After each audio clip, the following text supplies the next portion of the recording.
burden of sin.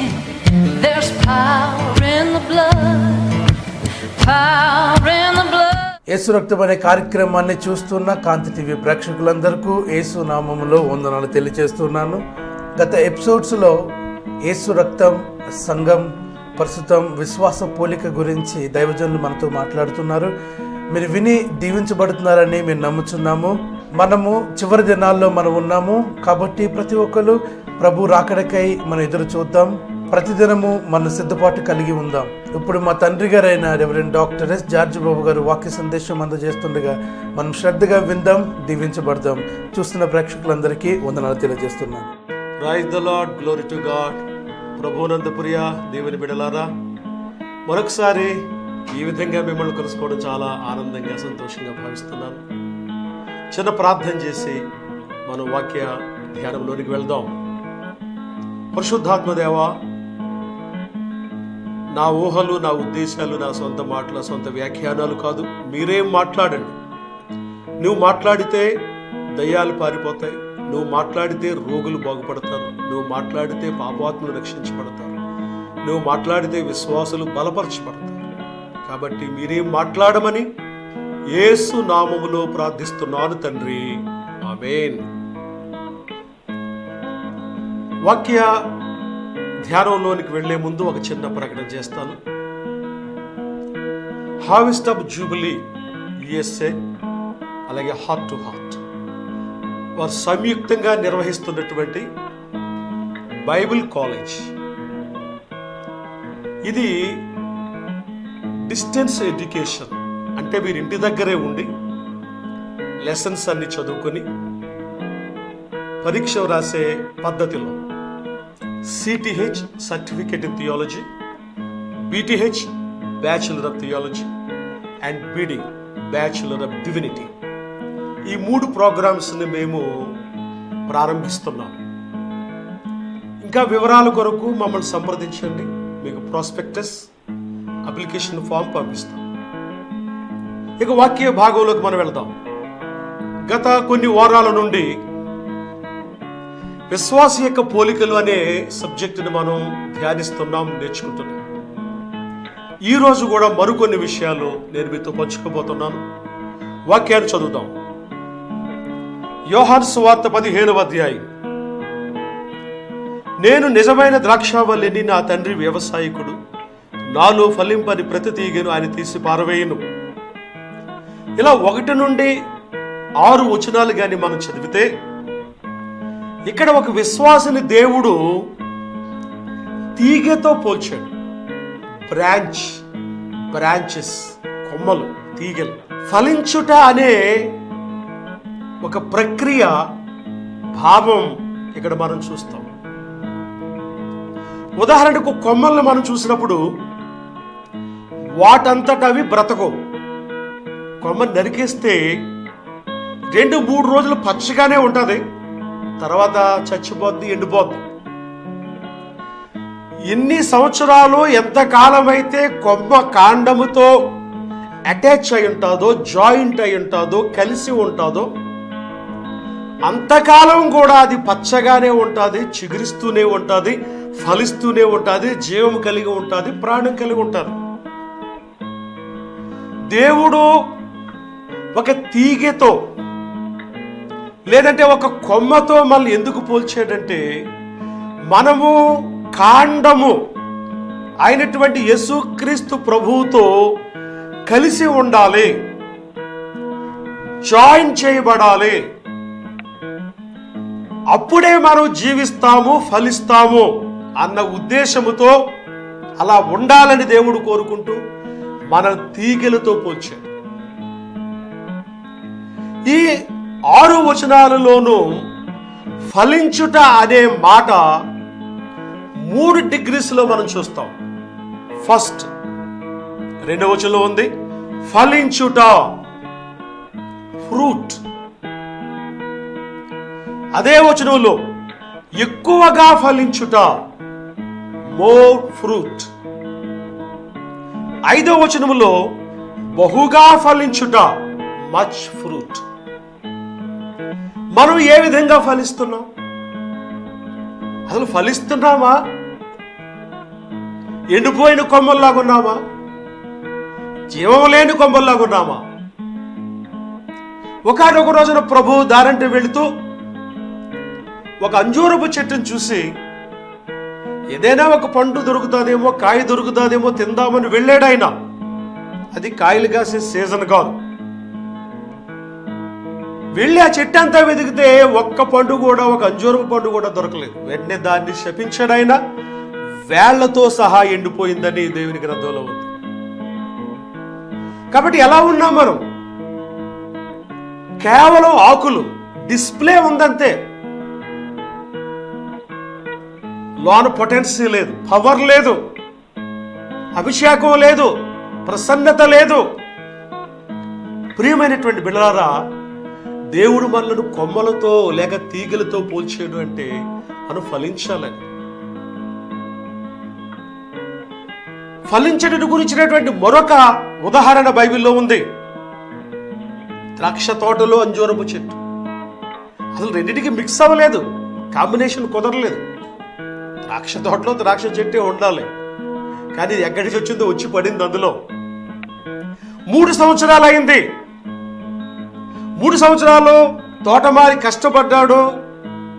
దాని చుట్టూ తవ్వి, నీరు పోసి, ఎరువేసి, కలుపు మొక్కలు పీకేసి ఫలిస్తాదేమో అని చాలా కష్టపడి దాన్ని డ్రెస్ చేశాడు ఆయన.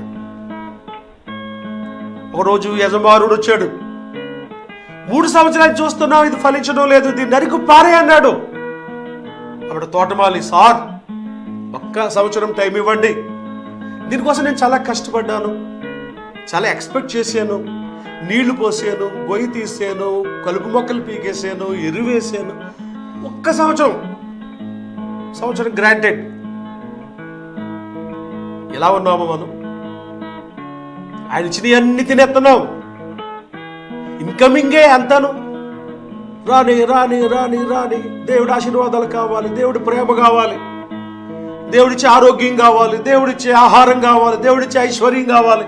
కానీ దేవుని కోసం పైసా కూడా నువ్వు విధించు. దేవుని కోసం అస్సలు ఒక్క నిమిషం కూడా నువ్వు కష్టపడవు, కానీ దేవుడు మాత్రం కావాలి. అలాంటి చెట్టు వలె, అలాంటి తీగ వలె, అలాంటి కొమ్మ వలెనే ఉన్నావు.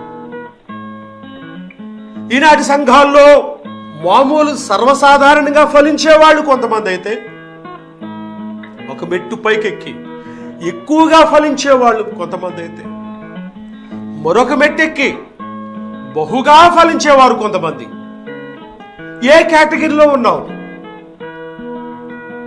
నీ యొక్క స్టేటస్ ఎలా ఉంది? నీ పొజిషన్ ఎలా ఉంది? కేవలం ఫలించడమేనా, లేదంటే కొంచెం ఎక్కువగా ఫలిస్తున్నావా? దేవుడు ఆశించినట్టు బహుగా ఫలిస్తున్నావా? ఫలించాలంటే కొన్ని తీసి పారవేయాలి.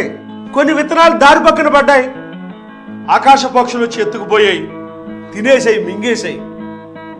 ఇంకా అక్కడ ఫలితం లేదు, నో రిజల్ట్. ఆకాశ పక్షులు అనగా దురాత్మలు. నువ్వు దురాత్మలకు చోటిస్తున్నావా? కమాన్ అని ఆహ్వానిస్తున్నావా? యేసునామంలో వాటిని గద్దించాలి, యేసునామంలో వాటిని బంధించాలి, యేసునామంలో వాటిని పారద్రోలాలి. నా నామమున దయ్యములను వెళ్ళగొట్టుదని చెప్పాడు ఆయన. గ్లోరీ టు గాడ్, హల్లెలూయా. మనం బహుగా ఫలించాలంటే, విస్తరించాలంటే, అభివృద్ధి చెందాలంటే, the original command to humanity is to be fruitful and multiply. మనలో ఉన్నటువంటి రాళ్ళు తీసి పారేయాలి. రాతి నేలలో మొక్కలు ఎదగవండి. రాతి నేలలో మొక్కలు ఒకవేళ మొలిచినా చచ్చిపోతాయి అక్కడ మట్టి లేక. రాళ్ళు తీసేయాలి. రాళ్ళంటే శ్రమ రాగానే చచ్చిపోయాడు, కష్టం రాగానే దేవుడు వద్దు, దెయ్యం వద్దండు. ఇది కాదు. No turning back. వెనక్కి తిరిగి చూడకూడదు. ఒకసారి అడిగేసాం మనం, ఒకసారి నాగల మీద చేయి పెట్టాం, ఒకసారి ఇరుకు దారిలోకి వచ్చాం, అంతే. వెనక్కి తిరిగి చూడకూడదు. రాళ్ళు తీసేయాలి. శ్రమ వచ్చినా, కష్టం వచ్చినా, సమస్య అయినా, శోధన, తిండి ఉన్నా లేకపోయినా, మనుషులు గౌరవించినా గౌరవించకపోయినా, మనుషులు కుర్చీ వేసినా, కూర్చున్న కుర్చీని పీకేసినా, మనం వాళ్ళని పీకేసి దేవుని కోసం ఫలించే కొమ్మవలే, తీగవలే ఉండాలి. దేవుని కోసం ఫలించాలంటే ముండ్లు తుప్పలు ఉండకూడదు. ముండ్లు తుప్పలు అనగా ధనమోసము, ఐహిక విచారం, డబ్బు డబ్బు, సంపాదన సంపాదన, ఎలా సంపాదించాలి, ఏం చేయాలి, ధనాశ సమస్త విధములైన కీడులకు మూలమని వాక్యంలో వ్రాయబడి ఉంది. సంపాదించడం తప్పు కాదు, సంపాదించండి, దాని దేవుని సేవ కోసం ఖర్చు పెట్టండి.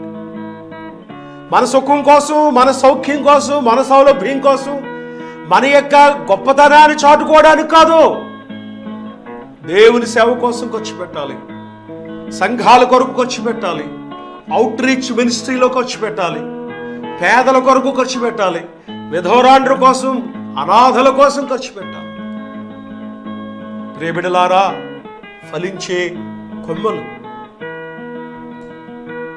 దేవుడు ఒక మంచి దృష్టాంతాన్ని చెప్పడం జరిగింది. దేవుడు ఒక ద్రాక్ష తోట వేశాడు, దానికి కావలసిన వనరులన్నీ సమకూరుస్తున్నాడు, కంటికి రెప్పలాగా భద్రంగా కాపాడుతూ ఉన్నాడు. శత్రువులు వచ్చి దాన్ని పాడు చేస్తారేమో, కొమ్మలు నరికేస్తారేమో, పీకేస్తారేమోనని ఒక టవర్ కట్టి అక్కడ కాపలావాడిని పెట్టాడు. ఆ ద్రాక్ష తోట అది ఫలసాయం చేతికొచ్చినప్పుడు ద్రాక్ష రసం తీయడానికై ఆ తోటలో అనేకమైనటువంటి వైన్ ప్రెస్ కట్టించాడు. ద్రాక్ష గానుగులు పూత పూసింది, కాయలు కాస్తుంది, యజమానుడు ఆనందపడుతున్నాడు, సంతోషపడుతున్నాడు, గంతులేస్తున్నాడు. తన కష్టాన్ని మర్చిపోయే రోజది. ఆ ఫలాలు తీసుకొని నోట్లో పెట్టుకుంటే అవి చేదుగా ఉన్నాయి, తినడానికి యోగ్యమైనవి కాదు. ప్రియబిడ్డలారా, అలా ఉన్నామా మనం? దేవుడు మన గురించి సంతోషిస్తున్నాడా, విచారిస్తున్నాడా, బాధపడుతున్నాడా? దేవుడు ఇక్కడ మనల్ని తీగలతో పోల్చాడు, కొమ్మలతో పోల్చాడు. ఆయనలో నుండి పత్రహరితమును అనగా ఆయనలో నుండి జీవాన్ని మనం గ్రహించి, ఆయనలో ఉన్న మహిమను మనం రిసీవ్ చేసుకొని, ఆయనలో ఉన్న పవర్ని మనం పరిగ్రహించి అప్పుడు మనం ఫలిస్తాం. అది కూడా ఏ విధంగా? బహుగా ఫలించాలి. Much fruit. Glory to God in the highest. Hallelujah. వారిలో ఒంటరి వాడేవాడే 10,100 వ్రాయబడి ఉంది. మనం ఎప్పుడు చూసినా ఒంటి పిల్ల రాకాసులాగే ఉంటున్నాం, ఎక్కడేసిన గొంగలు అక్కడే ఉన్నట్టు ఉంటున్నాం, ఎదుగు పొదుగు లేదు. ఆ 10 మంది విశ్వాసులే. ఎప్పుడు మనం ఫలిస్తాం, ఎప్పుడు ఫలిస్తాం? దేవుడు మనల్ని ఫలించే కొమ్మలతో పోల్చి. మరొక వాక్యం చూద్దాం. 1 కొరింథీ పత్రిక 3:9. మేము దేవుని చేత పనివారమై ఉన్నాము, మీరు దేవుని వ్యవసాయమును, దేవుని గృహమునై ఉన్నారు. దేవుని గృహము, ఏ బిల్డింగ్, ఏ హౌస్. ఇక్కడ విశ్వాసి ఒక గృహముతో పోల్చబడ్డాడు. A believer is compared to a building or a house. గృహము, గృహం అంటే ఇల్లు. ఇల్లుకు ఒక పునాది కావాలి, పిల్లర్స్ కావాలి, గోడలు కట్టాలి, స్లాబ్ వేయాలి, దాన్ని నివాసయోగ్యంగా మలుచుకోవాలి. ఇది చాలా పెద్ద ప్రాసెస్. దేవుడు అంటున్నాడు, మీరే నేను నివసించే ఇల్లు. హస్తకృత్యమైన ఆలయములలో దేవుడు నివసించుడని వ్రాయబడి ఉంది వాక్యంలో. మరి అలాగైతే ఇంత బ్రహ్మాండమైన కథెడ్రల్స్ మనం ఎందుకు కడుతున్నాము? ప్రార్థన చేసి, దేవుణ్ణి ఆరాధించి, ఉపవాస ప్రార్థన చేసే బిడ్డలందరూ ఒక చోట కూడుకొని ప్రార్థించడానికి ఒక స్థలం కావాలి, ఒక భద్రత కావాలి. కాబట్టి మనం ఈ పెద్ద పెద్ద చర్చ్ బిల్డింగ్స్ కడుతున్నాం. ఇక్కడ సైతాను మనల్ని ఏ విధంగా మోసగిస్తున్నాడంటే, ఆ పేరుతో కోటాను కోట్ల రూపాయలు వేస్ట్ చేసేటట్టు ప్రేరేపించి సైతానుగాడు మనల్ని మోసం చేస్తున్నాడు. అది తప్పు అనడం లేదు నేను, కట్టండి దేవుని మహిమార్థం. ఎంత సింపుల్ గా ఉంటే అంత మంచిదని నా ఉద్దేశం. దేవుడు నివసించే గృహం మనం, నిజమైన గృహం మనమే. ఈ గృహాన్ని ఎప్పటికప్పుడు క్లీన్ చేయాలి. ఈ గృహాన్ని ఎప్పటికప్పుడు మనం చెత్తంతా తీసి పారబోయాలి బయట. ఈ గృహానికి వైట్ వాష్ చేస్తూ ఉండాలి, వాటర్తో కడగాలి. బ్యాడ్ స్మెల్ ఉండకూడదు, అప్పుడే అందులో మనుషులు నివాసం చేయగలరు. దేవుడు కూడా అంతే. మనం ఎలాంటి గృహంగా ఉన్నాం? పరిశుద్ధాత్మ దేవుడు నివసించే గృహం. మన తండ్రి అయిన యెహోవా దేవుడు, మన రక్షకుడైన ప్రభు యేసుక్రీస్తు ప్రభు నివాసం చేసే గృహం ఇది. ఆధ్యాత్మికమైన గృహం. గృహం అనే మాట బైబిల్ గ్రంథంలో కొన్ని చోట్ల మనం చూస్తాం. యెహోషువ 24:17 ఏముందంటే దాసుల గృహము. నేను ఈ వాక్యాలు వెనకాల ఉన్నటువంటి స్టోరీ చెప్పడం లేదు, కేవలం పదాలను వర్ణిస్తున్నానంతే. దాసుల గృహం. దాసుడు అంటే ఒక సర్వెంట్. నువ్వు ఒక సర్వెంట్ లాగా ఉన్నావా? దేవుడికి సర్వెంట్గా ఉండు. శరీరానికి సర్వెంట్గా ఉండకూడదు, పాపానికి సర్వెంట్గా ఉండకూడదు, సైతానుగాడికి సర్వెంట్గా ఉండకూడదు. దేవునికి సర్వెంట్గా ఉండు. హల్లెలూయా. ఎవరికి నీవు సేవ చేస్తున్నావు? ఏ దాసత్వంలో ఉన్నావు? పాపం చేసేవాడు పాపానికి దాసుడంతే. తర్వాత న్యాయాధిపతులు 16:22 ఉంది, బందీ గృహం. బందీగా చేసే గృహం అంటే ఒక జైలు అన్నమాట, ఒక చెరసాల అన్నమాట. మహాబలవంతుడు సంసోను, అదే టైంలో మహాబలహీనుడు స్త్రీల విషయంలో. ఈయన లాస్ట్కి ఎక్కడికి వెళ్ళాడు? బందీ గృహంలోకి వెళ్ళాడు. నువ్వెక్కడ బందీగా ఉన్నావు? ఎవరి చేతిలో బందీగా ఉన్నావు? సైతాను నిన్ను బంధించాడా? ప్రేత వస్త్రములతో కట్టబడి బంధించబడ్డాడు లాజర్. అందుకే ప్రభు అన్నాడు, లాజరస్ కమ్ అవుట్, బయటికి రా. ప్రేత వస్త్రాలతోనే అలా బయటకు వచ్చాడు. మమ్మీలా ఆ కట్లు ఇప్పేశారు, ప్రేత వస్త్రాలు తీసి పాడేశారు. ప్రియబిడ్డలారా, ఎంతకాలం బంధువులుగా ఉంటాం మనం? మరొక మాట ఎస్తేర్ 4:11 ఉంది, అంతర్గృహము అంటే ఇన్నర్ ఛాంబర్, లోనున్నటువంటి సీక్రెట్. ప్రియమైనటువంటి దేవుని యొక్క బిడ్డలారా, ఈ అంతర్గృహం ఎప్పుడూ కూడా నీట్గా ఉండాలి. చీకటి ఉందనుకోండి, దెయ్యాలు ఉంటాయి అందులో. ఈ గృహంలో ఎవరున్నారు? ఈ అంతర్గృహం ఎలా ఉంది? ఈ ఇన్నర్ ఛాంబర్, ఆత్మ లేక హృదయం అనే ఈ గృహం ఎలా ఉంది? నేను పోయిన వారం చెప్పాను, శరీరం ముఖ్యం, ఆత్మ ముఖ్యం, జీవం కూడా ముఖ్యం. అంతర్గృహం, ఈ గృహం ఎలా ఉంది? ఆ గృహంలో దేవునికి ఒక స్థానం ఉందా? ఆ గృహంలో దేవునికి ఒక కుర్చీ ఉందా? ఆ గృహంలో దేవుని నిమిత్తం ఒక దీపం వెలుగుచున్నదా? ఆ గృహంలో దేవుని కొరకు ఒక బల్ల ఉందా? ఆ గృహంలో దేవుని కొరకే ఒక మంచం ఉందా? షోనేమిరాలు ఇవన్నీ చేసింది కదా. సామెతలు 30:28 ఉంది, రాజుల గృహము. ఒక పేదవాని గృహం చూస్తే తన స్తోమతకు తగినట్టుగా, తన అంతస్తుకు తగినట్టుగా ఉంటుంది. అదే రాజుల గృహం ఎంతో వైభవంతో కూడుకొని ఉంటుంది. మార్బుల్స్ ఉంటాయి, బ్రహ్మాండమైనటువంటి పెయింటింగ్స్ ఉంటాయి, అద్భుతకరమైనటువంటి వాల్, ఇటాలియన్ విశేషాలు, వింతలు అక్కడ మనం చూస్తాం.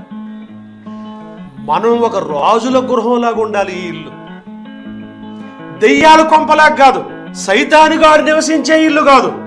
రాజులకు రాజు, ప్రభువులకు ప్రభు, యేసయ్య నివాసం చేసే ఇల్లు ఇక్కడ ఉండాలి. ఒకసారి పరీక్ష చేసుకుందాం. రాజుల గృహంలాగా ఉందా, బూజుల గృహంలాగా ఉందా? కొన్ని ఇళ్ళు చూడండి, బూజు పట్టేసి ఉంటుంది, వాళ్ళు శుద్ధి చేయరు, బూజు దులపరు వాళ్ళు. బూజుల గృహం కాదు, రాజుల గృహం. గ్లోరీ, హల్లెలూయా. యెషయా 22:8 ఉంది, అరణ్య గృహము. అరణ్యంలో ఏముంటాయి? చెట్లు, చేపలు తప్ప. అరణ్యంలో ఏముంటాయి? రాళ్ళు తప్ప. అరణ్యంలో ఏముంటాయి? వన్యమృగాలు. నీ హృదయం అలాగుందా?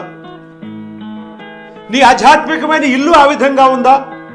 ఒకవేళ ఉంటే ఇప్పుడే పైకి లే, నిద్రలోంచి లే, మోకరించి లోనున్నటువంటి వన్యమృగాలన్నిటిని బయటికి తరిమేసాయి. ఆ ముళ్ళు తుప్పలన్నిటిని పీకి పారే కాల్చేయి.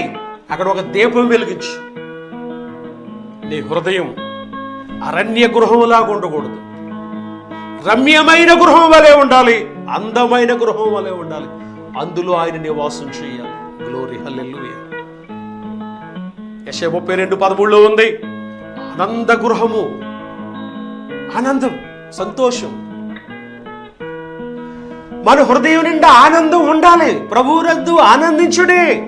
మరలా చెప్తున్నాను, ప్రభువునందు ఆనందించాలి, ప్రభువునందు ఆనందించాలి.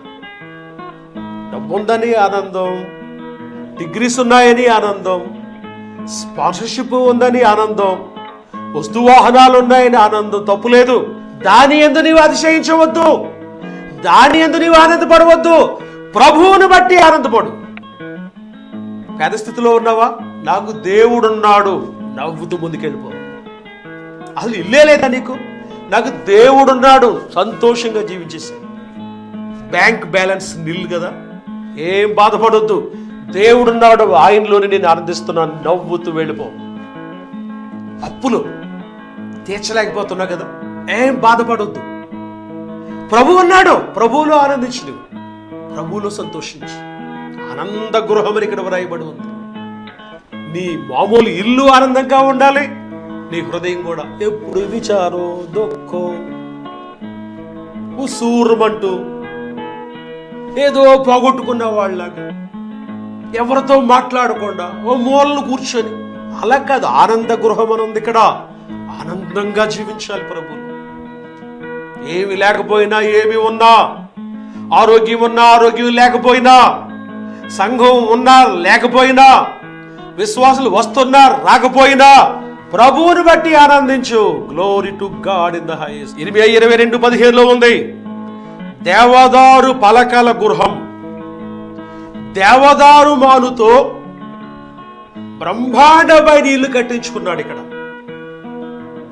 అది తప్పు అని నేను అనలేదు. దేవుని మందిరం పాడై ఉండగా నీవు సరంబి వేసిన ఇండ్లలో నివసించడం తగునా? న్యాయమేనా? మంచిదేనా?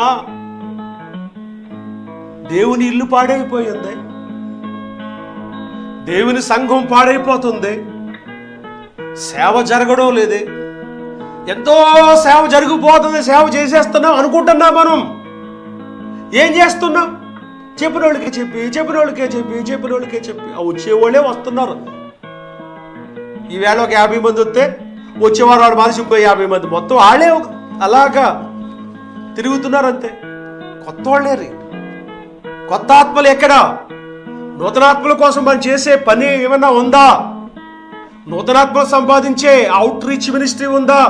అవుట్ రీచ్ లేదు, అంతా ఇన్రీచే అండ్ ఎన్రిచ్. మనకు మనం ఐశ్వర్యవంతులుగా చేసుకోవడం, అక్కడికక్కడ సేవ చేసుకోవడమే కానీ నో అవుట్ రీచ్. దానియేలు 5:10 ఉంది, విందు గృహము. నేను ముందే చెప్పాను, ఈ వాక్యాలు వెనకాల ఉన్న స్టోరీస్ నేను వివరించడం లేదు, కేవలం పదాలను వివరిస్తున్నాను. ఒక పేదవాని ఇంట్లో విందు జరిగితేనే ఎన్నో పదార్థాలని వాళ్ళు ఆఫర్ చేస్తారే. రాజుగారింట్లో విందు ఎలా ఉంటుంది? పంచభక్ష పరమాన్నాలు. ప్రియబిడ్డలారా, ఒకానొక రోజు వస్తుంది, ఈ లోకంలో మనం దరిద్రులమైతే అవ్వచ్చేమో, పేదవాళ్ళమైతే అవ్వచ్చేమో, కంచెల్లో నివసించే వాళ్ళము, రాజమార్గాల్లో నివసించే వాళ్ళము, సంత వీధుల్లో నివసించే వాళ్ళం, పరదేశులంగా ఉన్నవాళ్ళం అయితే అవ్వచ్చునేమో. ఒకానొక రోజు వస్తుంది, రాజులకు రాజు, ప్రభువులకు ప్రభు ఏర్పాటు చేసినటువంటి ఆ విందు గృహములో మనం ఆసీనులమై రాజబిడ్డలుగా విందును స్వీకరిస్తాం. Glory to God in the highest. Hallelujah. ఆ రోజు కోసమే ఎదురు చూస్తున్నాం. ఆ రోజు త్వరగా రావాలని ఆశపడుతున్నాం, ఆ రోజు రావాలని ప్రార్థిస్తున్నాం. ఎందుకంటే ఈ కల్మషాలు ఉన్నటువంటి ఈ లోకం, స్వార్థం రాజ్యమేలుతున్నటువంటి ఈ దేశం మనం బ్రతకలేము. మంది దేశం కాదు, పరలోక రాజ్య వారసులము, పౌరులము. మన పౌరస్థితి పరలోకమందు ఉన్నది. మన సిటిజన్షిప్ ఈజ్ ఇన్ హెవెన్. మనం ఆ దేశానికి సంబంధించిన వాళ్ళు. ఇక్కడికి జస్ట్ మనం చూడడానికి వచ్చాం, ఒక పర్పస్ మీద వచ్చాం, ఒక పని మీద వచ్చాం. ఇది ఒక ప్రొబేషన్ పీరియడ్. ఈ టైం అయిన తర్వాత అక్కడికి వెళతాం. ఈ లోకంలో మనం ఒకవేళ దరిద్రులమైతే వచ్చినేమో, ప్రియబిడ్డలారా సంతోషంగా నవ్వుతూ ఉండండి. ఒకనొక రోజు వస్తుంది, ఆ పెండ్లు విందులో, ఆ విందుశాలలో దేవాది దేవుడు, రాజులకు రాజు, ప్రభువులకు ప్రభు అయిన యేసు క్రీస్తు ప్రభు సిద్ధం చేస్తున్న ఆ విందుశాలలో ఆయన పక్కన కూర్చొని, ఆయన కుడిపార్శ్వమును కూర్చొని మనం విందును స్వీకరిస్తాం, ఆరగిస్తాం. ఆ రోజు తొందరలోనే వస్తుంది. సంతోషంగా ఉండండి. ఆ రోజు కోసం చూడండి. God bless you. తండ్రి, బిడ్డలను దీవించు, ఆశీర్వదించు. ఆ విందుశాలలోనికి ప్రవేశించే అర్హత యేసు రక్తము ద్వారా మాకు అనుగ్రహించినందుకే వందనాలు, స్తోత్రాలు నాయన. ఈ వాక్యమును హృదయపూర్వకముగా వినిచిన బిడ్డలందరినీ దీవించుము, ఆశీర్వదించు. నీ కృపలో వారిని కాచి కాపాడుము. దయ్యములను వెళ్ళగొట్టండి, పేదరికమును తీసి పారవేయండి, అప్పుల బాధ నుంచి విడిపించండి, మంచం పట్టిన వారిని లేవనెత్తండి, చావుకు సిద్ధమైన వారికి మీ తిరిగి జీవమును అనుగ్రహించండి. నా ప్రార్థన విని జవాబిచ్చినందుకు వందనాలు, స్తోత్రాలు. యేసు నామములో ప్రార్థిస్తున్నాను తండ్రి, ఆమేన్. God bless you. God be with us till we meet again. Amen. Glory to God. ఇంతవరకు దైవజనులు మా మామయ్య గారు రెవరెండ్ డాక్టర్ ఎస్ జార్జ్ బాబు గారు దైవ సందేశాన్ని విని మీరందరూ దీవింపబడారని విశ్వసిస్తున్నాం. అలాగే మీకు ఎటువంటి సమస్యలను, రోగంతో బాధపడుతున్నా మా నెంబర్కు సంప్రదించండి. మీకోసం ప్రత్యేకంగా ప్రార్థనలు చేస్తాం. మా address reverend doctor S George Bob, Church Street, Rajpudi, Jaggampeta. మా ఈమెయిల్ hearttoheart@hearttoheartmail.com. మా నెంబర్ 9908055599 9963637893. అందరికీ వందనాలు.